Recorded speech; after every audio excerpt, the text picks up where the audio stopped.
The Swedish Riksdag just passed a similar bill at their parliament.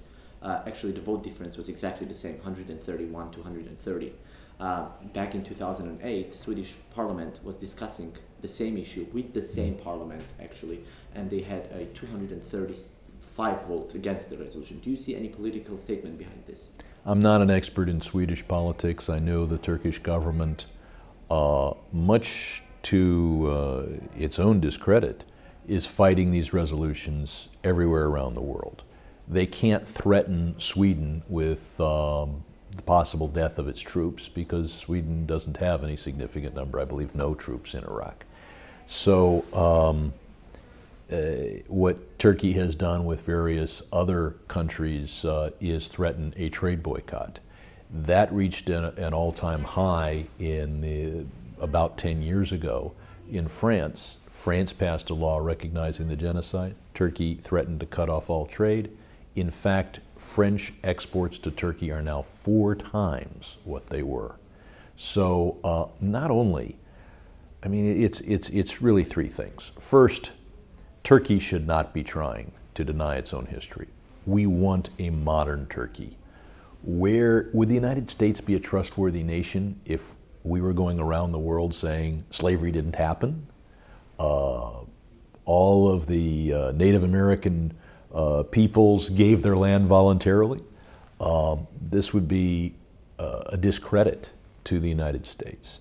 Would Germany be a reliable partner if it was a Holocaust-denying regime in Berlin?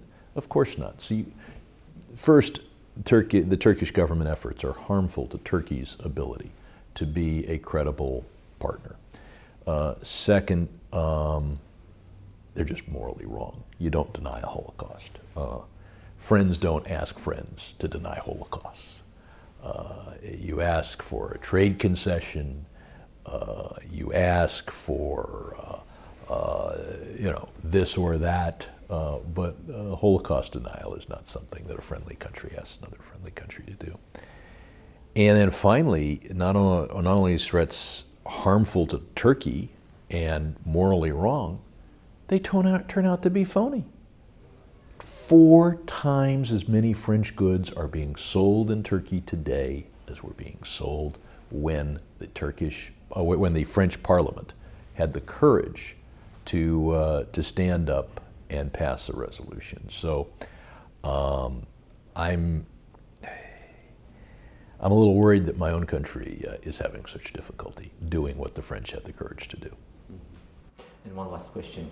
If you were to bring the resolution tomorrow to the House floor, how many votes would the supporters of the bill?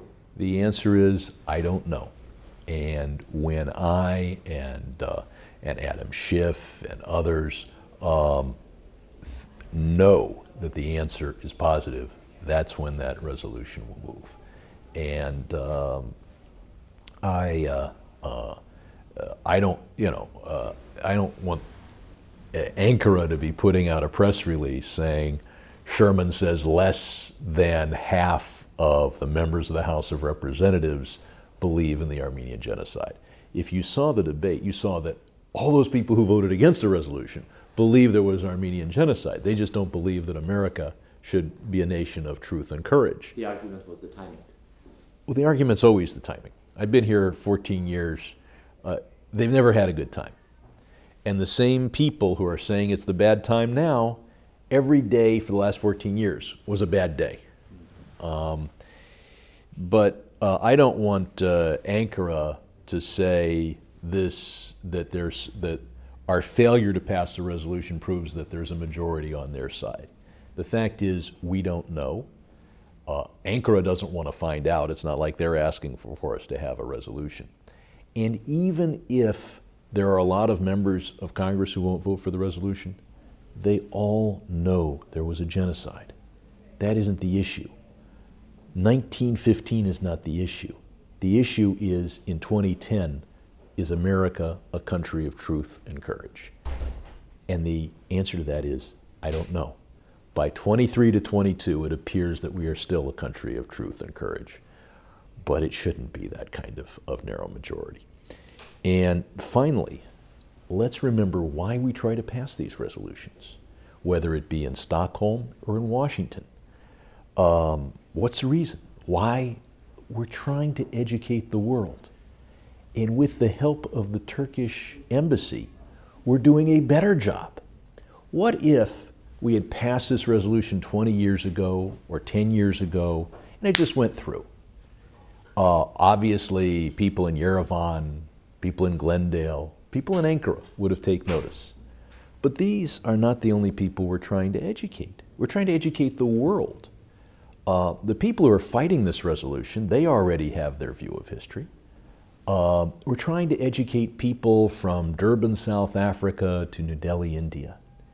And it is because of the opposition of the Turkish government that this is front page news in New Delhi and Durban, not just Ankara and Glendale. And so we're not just going to educate, or we're not just going to get headlines in places where people already should know. We've gotten education around the world.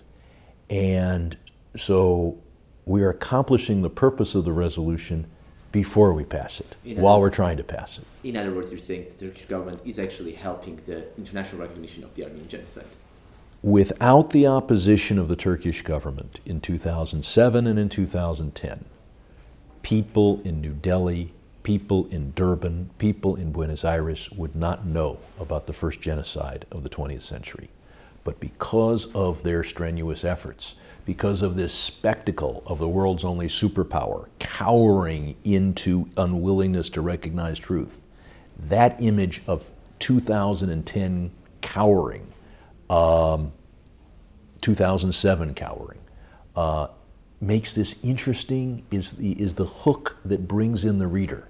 And then they learned what happened in Eastern Anatolia. The education effort is a success even before the resolution is successful.